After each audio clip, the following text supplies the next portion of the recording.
Parts of our country are already very poor. Leave Martha's Vineyard sometime and you'll discover that. America could be on the brink of getting much poorer. This is the last thing we need. And it was preventable, very easily preventable. The United States government holds tremendous sway over the Mexican economy. So with a single phone call, Joe Biden could have made absolutely certain that the Mexican government sent these migrants back to where they came from. But Joe Biden has not called to do that. And he hasn't because he wants these migrants here in the United States, and so they are coming. He did this on purpose. Thousands of Haitians, as you just saw, have swarmed Del Rio, Texas, which is not a big town. As of this morning, there were close to 7,000 so-called family units under the bridge there. More than 300 of those units included a pregnant woman. All of these migrants, says the Biden administration, will be allowed to stay in the United States, no questions asked, and the children born here will, of course, instantly become American citizens.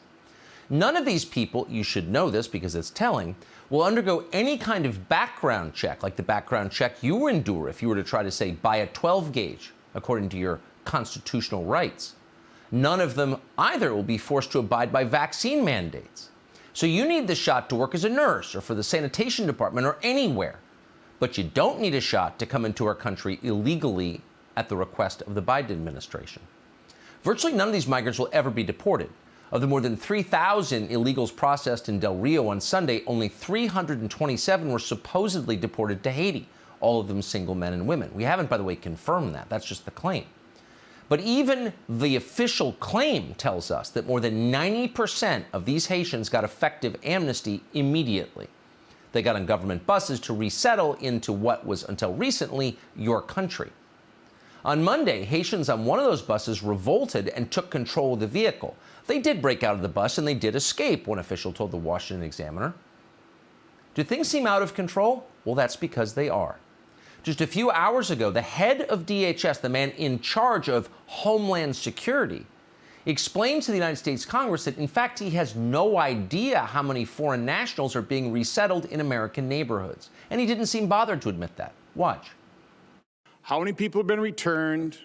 How many people are being detained? How many people have been dispersed to all points around America? Senator, I would be pleased to provide you with that data. I want them now. Why don't you have that information now?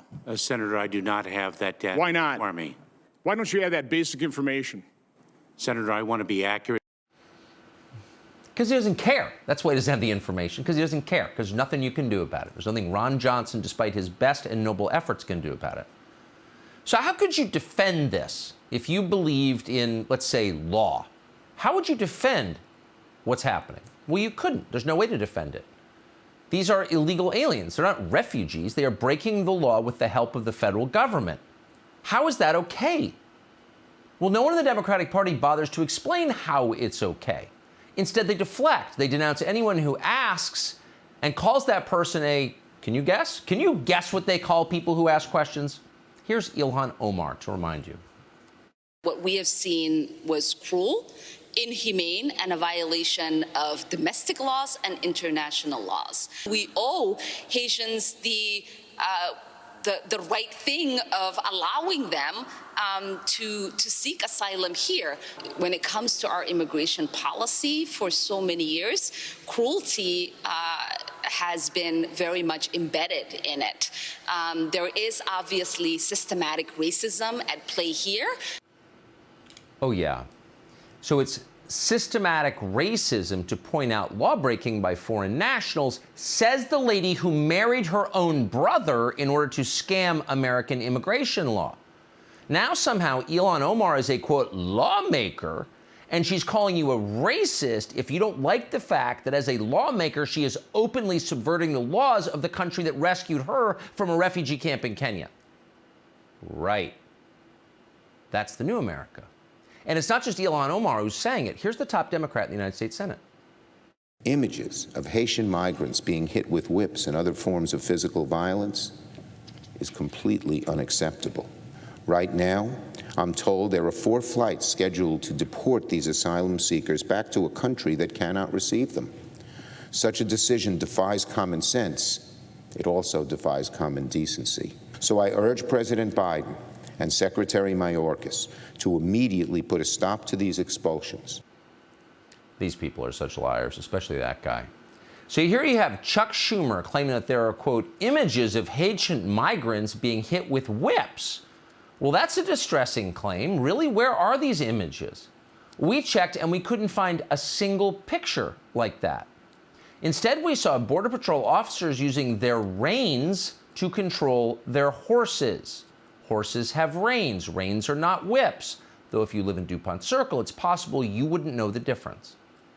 We saw that image of at least one Border Patrol agent using a whip and was effectively trying to lasso some of the migrants. I was not aware that whips, which come from the slavery era, were part of the package that we issue to any sort of law enforcement or government-sanctioned personnel. Disturbing new video and images taken at the U.S.-Mexico border that appear to show law enforcement officers on horseback using aggressive tactics to confront migrants. What they're seeing is despicable, disgusting, cruel. Those are the words that I've been hearing from activists that I've been talking to. As an image, to me, it does smack of a bygone era of slavery.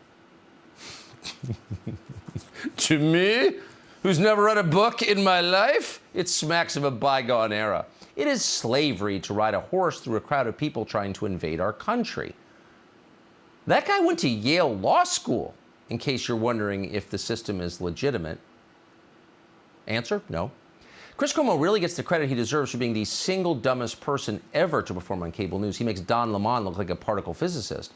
But the Biden administration is nothing if not attentive to CNN. They write the script. So here's the DHS secretary once again accusing his own officers of, quote, weaponizing their horses.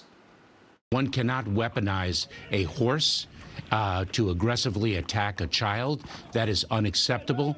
That is not what our policies and our training require. Please understand, let me be quite clear. That is not acceptable. So there's one of the country's top law enforcement officers explaining to the former Morning Zoo girl from AM radio in Yakima, Washington, that he's offended by the idea of enforcing the law because laws are racist. But they're only racist when they're applied to foreigners who are likely to support the left's program.